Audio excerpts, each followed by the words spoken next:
Dalangin ko'y maibalik, pananabik sa iyong piling. Noong unang natagpuan, inilaang kaligtasan sa krus ko nakamit. Tunay na pag-ibig.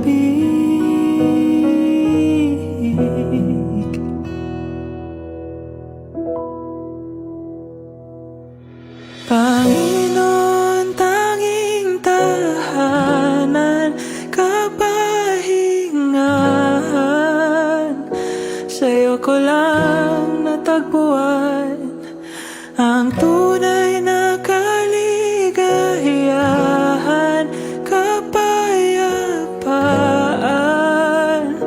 Sa'yo ko lang nadarama, o Ama. Ako'y nagbabalik, Panginoon, hindi na aalis.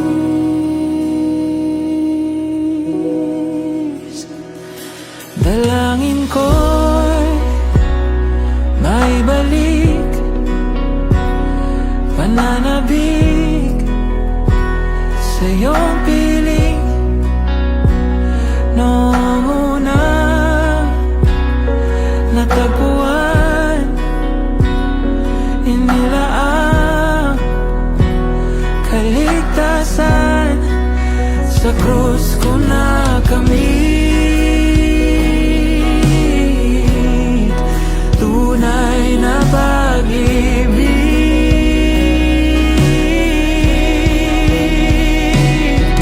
Panginoon, tanging tahanan, kapahingahan, sa'yo ko lang natagpuan ang tunay na kaligayahan, kapayapaan. Sa'yo ko lang nadarama, o Ama. Ako'y nababalik, Panginoon, hindi na aalis.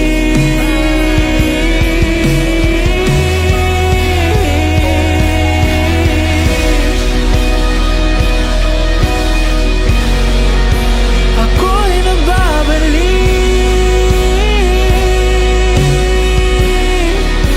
hindi na aalis.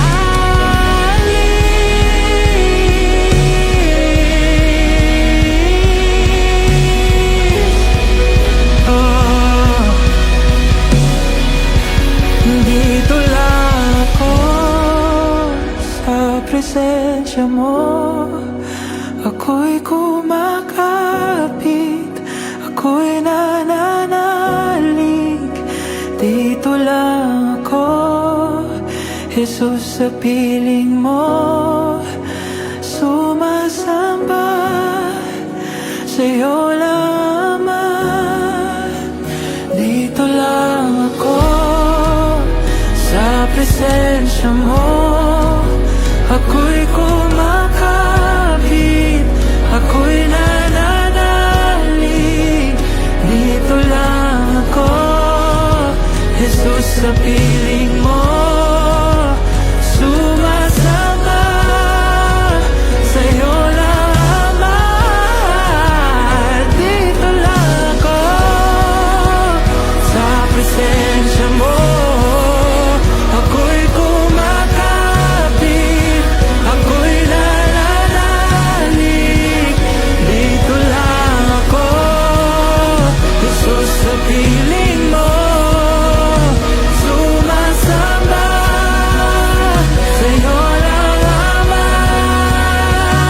Dito lang ako sa presensya mo. Ako'y kumakapit, ako'y nananalig. Dito lang ako, Jesus, sa piling mo.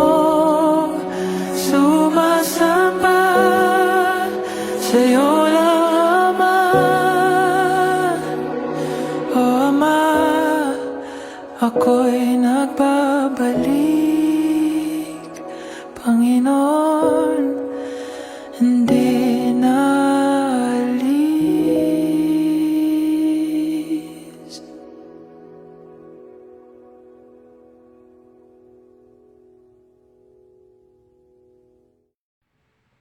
Mapagpalang araw po sa ating lahat. Maraming salamat po sa Panginoon. At muli po tayong makakapagpatuloy sa pag-aaral ng kanyang mga salita sa araw po na ito. Purihin ang Panginoon. Tayo po ay manalangin. Pinupuri ka po namin, Panginoon, sinasamba at pinapasalamatan sa araw po na ito. Humingi po kami ng tawad sa lahat po ng aming pagkukulang at mga pagkakasalang nagawa sa iyong harapan.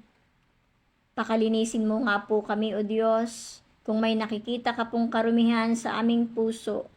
Pakalinisin mo po ang bawat isa sa amin, Panginoon. Paging dapatin mo po kami sa aming paglapit sa iyo sa umaga pong ito, Panginoon. Patuloyan mong kahabagan ng aming buhay. Salamat po, Panginoon. Hinihiling po namin ang iyong patuluyang pagsama sa aming kalagitnaan sa oras po na ito, sa pagpapatuloy ng pag-aaral po namin sa iyong mga salita, Panginoon. Patuloyan kaming gabayan ng iyong Santong Espiritu. Bigyan kami ng kaunawaan sa iyong mga salita at tulungan mo po kami na maisapamuhay ang mga aral na aming matututunan sa iyong mensahe sa amin sa araw po na ito. Maraming salamat po, Diyos. Pinagpala mo na po ang iyong mga salita, maging ang mga anak mo na makakapakinig ng iyong salita sa araw po na ito. Maraming salamat po, Panginoon. Tanggapin mo po ang aming papuri, pagsamba at pasalamat sa tanging pangalan po ng aming Panginoong Hesus. Amen. Amen. Purihin po ang Panginoon. Sa pagpapatuloy nga po ng ating pag-aaral sa salita po ng Diyos, tayo po ngayon ay nasa chapter 29 po ng Exodus. Ayan, so dito po natin malalaman yung kahalagahan po ng pagtatalaga ng mga saserdote o pari noong panahon po ni Moses. Maging yung mga ritual o paghahandog na gagawin. Yan. So, makikita po natin dito kung gaano po ito kahalaga sa Panginoon. Okay. Bakit nga po ba kailangan magtalaga ang Panginoon ng pari o saserdote? So, dati po, yung mga tao ay malayang nakakalapit po sa Panginoon. Malaya po nilang nagagawa ito. Pero dahil sa kasalanan, nagkaroon ngayon ng malaking hadlang. Kung kaya ang tao ay hindi agad o basta-basta nakakalapit sa Panginoon. Dahil ang ating Diyos ay banal. So kaya hindi po basta-basta na makakalapit sa Panginoon ang isang taong makasalanan. So ganun po kabanal ang ating Diyos. Kaya po nagtalaga po siya ng saserdote o pari para matulungan ang mga tao na muli pong makalapit sa Panginoon. Ganun kabuti ang Diyos sa buhay ng tao. At sa pagkakataon na ito nga po, napakahalaga sa Diyos ang pagtatalaga ng isang lingkod ng Diyos. At hindi po ito basta-basta. Kung wala yung qualification na hinahanap ng Panginoon sa iyo, ay hindi ka pwedeng maging lingkod ng Diyos. Sa panahon na ito, si Aaron at ang kanyang mga anak ang nakita ng Diyos o ang napili ng Panginoon na maitalaga bilang mga saserdote at kanyang mga tagapaglingkod. Si Aaron nga po ay siya po ay mula sa lahi ng mga Levita. Ayan, sa panahon na ito, ang pagtatalaga sa buhay ni Aaron at sa kanyang mga anak ay idinitalye ng Panginoon kay Moises yung mga instructions na kailangan gawin kung paano itatalaga si Aaron. So kaya sa Panginoon po talagang napakahalaga yung pagtatalaga. Hindi po ito basta-bastang ginagawa. So kailangan mula sa paglilinis ng katawan, dapat tama po yung gagawing paglilinis. Sa mga damit na susuotin, dapat karapat dapat o nararapat o tama yung mga damit na gagamitin. Kung ano yung sinabi ng Panginoon, ayun yung dapat na isuot ng itatalaga. Baging yung mga ritual na gagawin, yung mga ihahandog na gagamitin. So, dapat malinis at consecrated. Lahat na mga kailangang gamitin para sa pagtatalaga ng isang lingkod ng Diyos. At sa kabanatang ito nga po, nakita natin, itinuro ng Panginoon, detalyadong itinuro ng Panginoon yung mga instructions na kailangan gawin para maitalaga ang isang saserdote.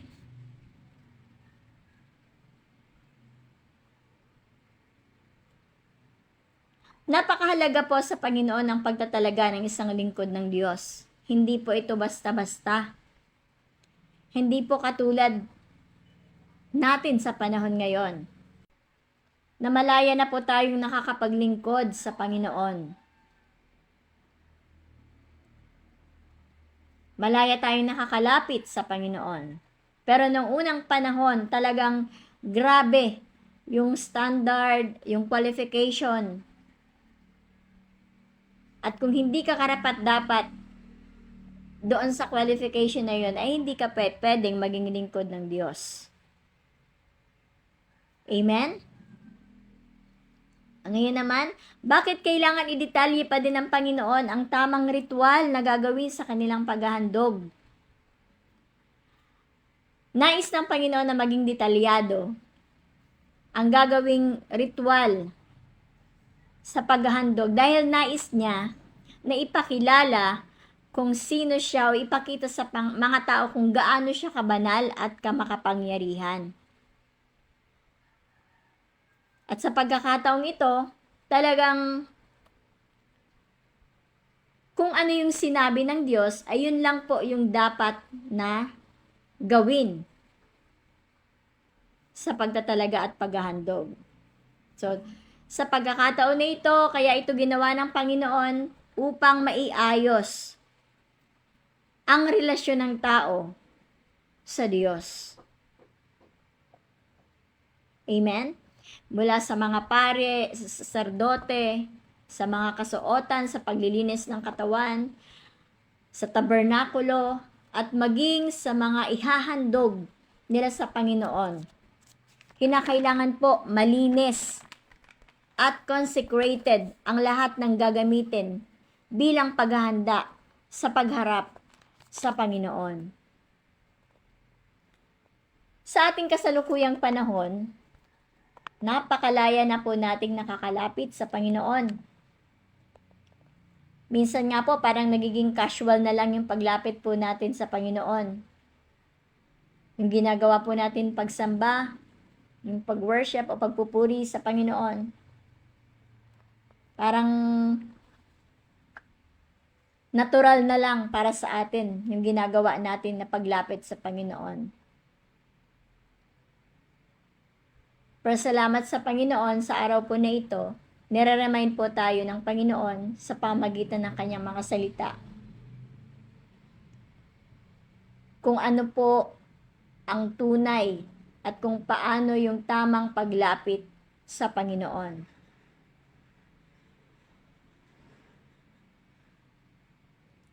Nire-remind tayo ng Diyos kung gaano siya kabanal, kung gaano siya makapangyarihan. Nire-remind tayo ng Diyos upang kilalanin natin siya kung sino siyang talaga sa ating buhay. Kung sino yung Diyos na ating nilalapitan, kung sino yung Diyos na ating pinaglilingkuran. Alalahanin po natin palagi na ang Diyos na ating nilalapitan o pinaglilingkuran ay siya din po yung Diyos na nagsusustain ng ating buhay at ng mundong ito. Kaya dapat ang paglapit natin sa Panginoon, lumapit tayo sa Panginoon with reverence and repentance. Talagang isuko natin yung ating buhay sa Panginoon.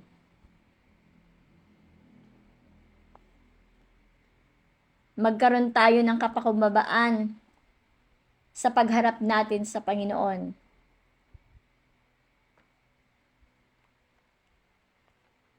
Salamat sa Panginoon dahil patuloyan niya po tayong tinutulungan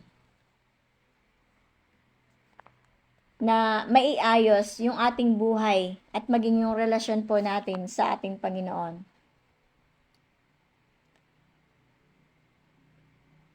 Ang nais po ng Diyos na tayo po ay makapamuhay ng may kabanalan sa Kanyang harapan,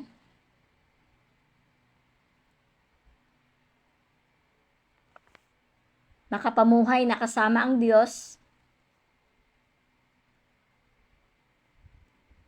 purihin ang Panginoon. Hayaan po natin na manguna po ang Diyos sa ating buhay.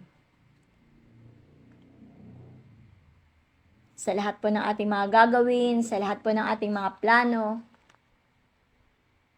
sa lahat ng ating mga iniisip, ipagkatiwala po natin at isangguni po natin ito palagi sa Panginoon.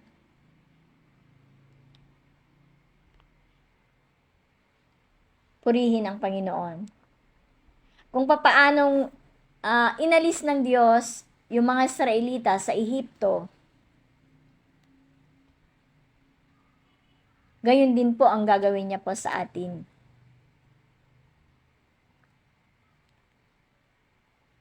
Gayon din po ang gagawin ng Diyos sa kanyang mga anak. Aalisin ng Diyos ang mga hadlang, ang mga nagpapahirap sa atin para hindi po tayo makalapit ng totoo sa Panginoon. Yung mga bagay na ipinapahintulot ng Diyos na ating maranasan, aalisin tayo doon ng Diyos. Patuloyan natin itong paniwalaan dahil napakabuti ng ating Diyos at patuloyan nating pinaniniwalaan na mahal tayo ng Panginoon. Kaya hindi niya tayo papayagan na malayo tayo sa Kanya. Kaya ang nais ng Diyos, palagi isama po natin siya sa ating buhay. Patuluyan natin ipagkatiwala ang ating buhay sa Panginoon. Mapaglingkuran natin ng malaya ang Panginoon sa buhay nating ito. Amen?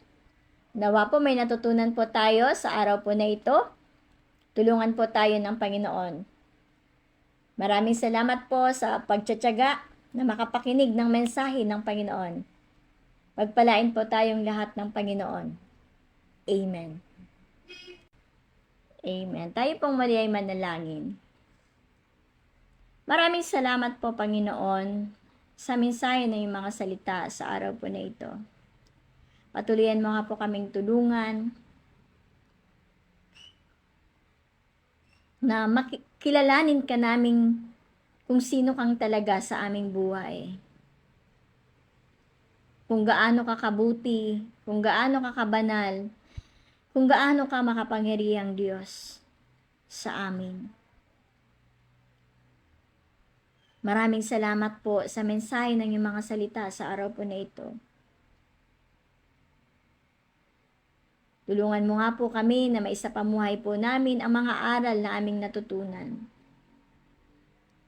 Salamat po sa iyong pagmamahal sa buhay po ng bawat isa sa amin. Patuluyan po na ipinagkakatiwala po namin sa iyo ang aming buhay. Samahan mo po kami palagi. Patuluyan mo kaming papagtagumpayin. At nawa po ay patuloyan ka rin naming maranasan sa aming buhay. Salamat po, Panginoon.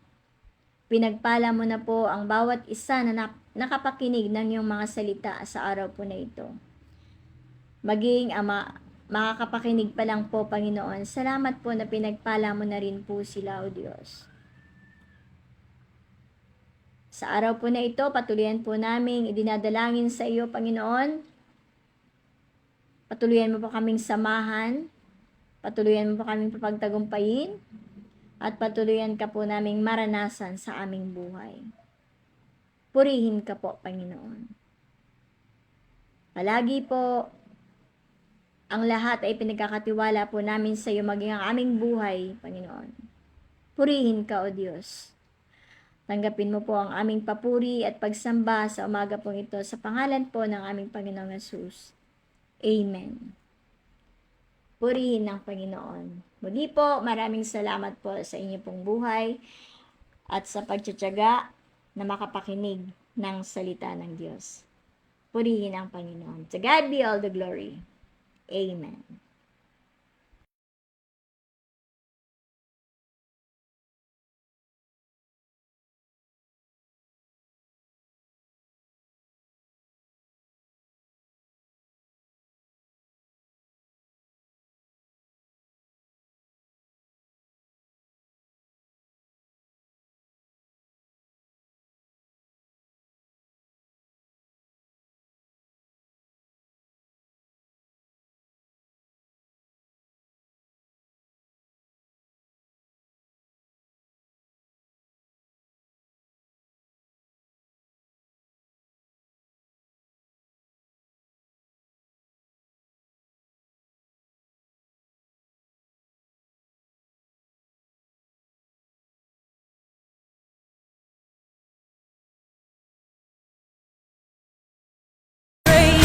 Glory, honor, and strength unto our God, matchless, endless, Lord unrestrained. This is our God, ever.